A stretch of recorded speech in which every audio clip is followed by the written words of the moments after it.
সুপ্রিয় দর্শক বন্ধু, আসসালামু আলাইকুম।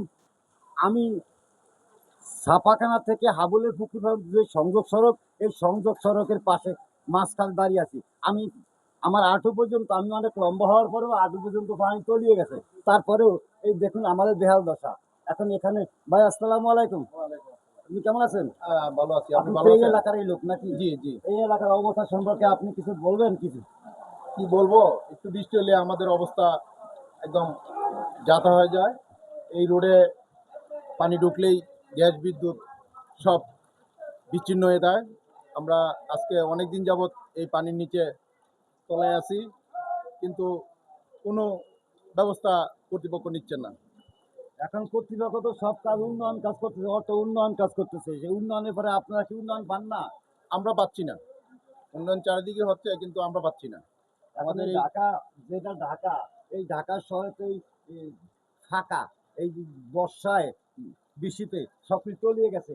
এখন এই শুধুমাত্র একটা ম্যানহোলের কাজকর্ম হচ্ছে না বলে কি এগুলো হচ্ছে, তাই না? Yes, yes. এখন এখানে গ্যাস লাইন নাই, গ্যাস লাইন পানির নিচে, জি। নিচতলার বাড়িঘরগুলো পানির নিচে। এই ব্যাপারে আপনি মন্তব্য কি? এই লাইনের ব্যাপারে তো কর্তৃপক্ষের দৃষ্টি আকর্ষণ করছি যে অতি দ্রুত আমাদের এই পানি নিষ্কাশনের জন্য যে দ্রুত পদক্ষেপ নেয়, আমরা একটু সহায়তা পাবো। আমরা আহ, আহ, সংসার নিয়ে, ফ্যামিলি নিয়ে একটু চলাফেরা করতে পারবো। ধন্যবাদ। এখন আসলে কি, পরীক্ষার্থী যারা এখন পরীক্ষার্থীদের অসুবিধা হচ্ছে, ভিজে সব কিছু কাপড় চোপড় ভিজে, বই পুস্তক নিয়ে স্কুলে যাতায়াতের অসম্ভব হয়ে পড়ছে। ধন্যবাদ। আসলেই আমরা তিনটা জায়গায় অবস্থান করছি, একটা পক্ষ, একটা বিপক্ষ, একটা কর্তৃপক্ষ। এখন এই কর্তৃপক্ষের কাছে আমরা জিম্মি হয়েছি ঢাকাবাসী। এই কর্তৃপক্ষ যা করতেছেন, আশা করি এটা ঠিক না। এই রাস্তাঘাট ঢাকা শহর নিয়ে গবেষণা করা উচিত। কেউ কখনো কোনো গবেষণা করে না, যা ইচ্ছা তার মতোই মাটি কাটে, ভরে, কখনো গ্যাস লাইন, কখনো কারেন্ট লাইন, কখনো পানির লাইন, সব কাজটা একাকার। কিন্তু আসলে কিছু হচ্ছে না, যেই জায়গাটা সেই জায়গায় রয়ে গেছে। সুতরাং এদিকে লক্ষ্য রাখা উচিত, এবং আমি মনে করি যে আসলেই এর থেকে আমাদের পরিত্রাণ পাওয়া উচিত বলে, খুব শীঘ্রই পরিত্রাণ পাওয়া উচিত।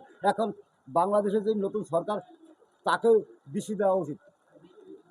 সবাই মিলে দিশি দিলে আশা করি আমাদের এই কর্মগুলো সুন্দর হতো। ছেলেমেয়েরা স্কুলে যাচ্ছে, স্কুল থেকে আসতেছে, অথচ দেখেন ভিজে ভিজে ওনাদের বাবা মার কাজ বাড়িয়েছে, জামা কাপড়গুলো পরিষ্কার করার কাজটাও বাড়িয়ে দিয়েছে।